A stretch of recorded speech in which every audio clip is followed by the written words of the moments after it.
మన ఆరోగ్యం ఎవరి చేతిలో ఉంటుంది? నా ఆరోగ్యం మీ చేతిలో ఉందా? నా చేతిలో ఉంది.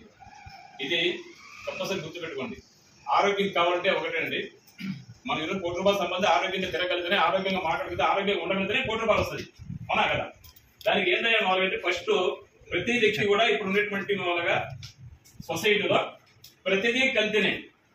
ప్రతిదీ మామూలుగా మనం అప్డేట్ అయ్యి వాళ్ళకి అప్డేట్ అయ్యామంటే జీవోత్సాపాలకు అప్డేట్ అయ్యింది తప్ప జీవోత్సాపాలకు చంపుకొని మామూలుగా సాధిక ఆహారం కానీ లేదా నాన్ వెజ్ తీసుకున్న దానికి తప్పే కాదు. కానీ ఎంత తీసుకోవాలంటే ఒక లిమిట్ లేదు.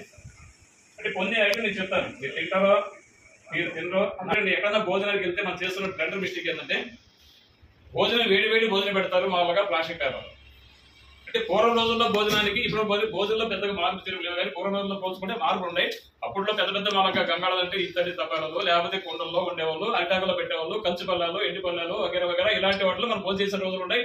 ఆ రోజుల్లో మామూలుగా 150 ఏళ్ళు 100 ఏళ్ళు బతికినటువంటి మన తాతల ముత్తాలు మనం చూస్తున్నాం. ఎసానో అది మనం ఎందుకు గుర్తుపెట్టుకోలేకపోతున్నాం ఏమండి? అంటే ఆ పూర్వ వైభవం ఇప్పటికీ ఉంది, మనం గుర్తుపెట్టుకుని మనం పాటిస్తే ఎంతో కొంత. ఎంత అప్డేట్ అయినా కానీ పూర్వ ఒక వైభవం మనం మర్చిపోవడం వల్ల మనం కొని తెచ్చుకున్న ఆహారం మన జనరేషన్కి ఏమి అందలేకపోతాం తర్వాత కదా. ఇప్పుడు ప్రతి ఒక్క వ్యక్తికి షుగర్ బీపీ లేకపోతే డిస్క్వాలిఫికేషన్ వ్యక్తిగా చూస్తుంటాను.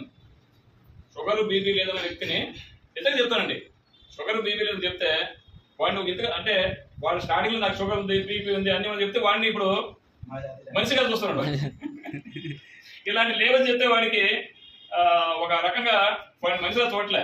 అంటే దాని యొక్క అర్థం ఏంటంటే అంటే ఈరోజు 90% పీపుల్కి దాదాపుగా 89% ఈరోజు ఉందని అర్థం చెప్తున్న వాళ్ళని. ఈ షుగర్ బీపీ అనేది మామూలుగా ఇప్పుడు కొత్తగా వచ్చినాయి కాదండి, ఎప్పటి నుంచో ఉన్నది. మనిషి తర్వాత ఇవి ఉంటాయి. అయితే అవి ఎక్కువ అవడం వల్ల బయటపడతాయి. అంటే వాటి రాకుండా మన ఆహార నియమాలు కొద్దిగా పత్యం లేదండి, మందులతో అవసరం లేదు. మీరు కావాలంటే పర్సనల్ గా మీరు కలవండి, మీకు ఎటువంటి దీర్ఘకాల జబ్బులున్నా కానీ నేను వితిన్ ఒక 1 or 2 months నేను మీకు వైద్యం చేసి తగ్గిస్తాను. అట్లా ఎన్నో కేసులు నేను వాళ్ళకి చేసినటువంటి నా దగ్గర ప్రూఫ్స్ ఉన్నాయి.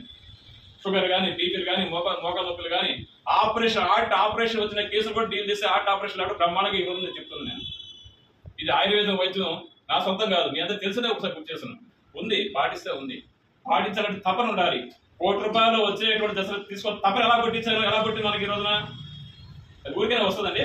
సంకల్పం చేసుకున్నాం. అట్లాగే నేను ఆరోగ్యంగా ఉన్నటువంటి తపన మన సంకల్పం చేసుకోవద్దు ఎలా వస్తుందండి. కాబట్టి ఈరోజు అది నేను చెప్తున్నాను మీకు.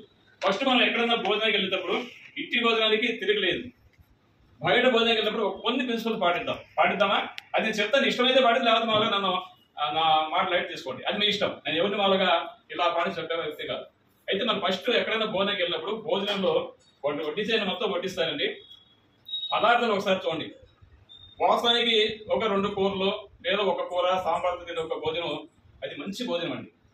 కానీ ఈ రోజున ఆ పెళ్లికి వెళ్తే వాళ్ళ 10 రకాలు పెట్టారనో 20 రకాలు పెట్టారనో ఇన్ని రకాలు పెట్టడం వల్ల ఇది లోపల ఉండే మరి ఆ కలర్స్ కూడా తినే కలర్స్ ఎక్కువ తింటే అది డ్యామేజ్ అయితే అందుకే ఈ రోజు కిడ్నీ ట్రబుల్ వస్తున్నాయి, కిడ్నీలో స్టోన్స్ వస్తున్నాయి, రకరకాల జబ్బులు ఎట్లా వస్తాయంటే వీటికి తెలియగల లేదా తెలుసో జబ్బు చాపాలేదు మాలో కంట్రోల్ చేసుకుని తిని రోగాన్ని తెచ్చుకుంటాడు మనిషి. సరే మనం కొద్ది తెలుసుకుని వాళ్ళగా ఎకేషన్ ఎప్పుడన్నా కొద్ది తీసుకునే వల్ల దేనిగా లిమిట్ ఉంటుంది అంటారు. లిమిట్ లేదు, అన్లిమిటెడ్ గా తింటున్నాం ఈరోజు మనం. సరే మనం టాపిక్ లో వద్దాం. భోజనం చేసిన తర్వాత ఒక క్వశ్చన్ అడుగుతున్నాను, ఐస్ క్రీమ్ తినొచ్చా తినకూడదా? ఎంతమందికి తినొచ్చు అనేది చెప్తారు? తినొచ్చండి, తినొచ్చు అన్న వాళ్ళే. ఐస్ క్రీమ్ తినొచ్చా? మీరు తింటారా? ఒక అట్లా ఉంచండి, తినరా? అట్లా ఉంచండి. భోజనం చేసిన తర్వాత భోజనం ముగిపోయిన తర్వాత ఐస్ క్రీమ్ తినకూడదా తినొచ్చా?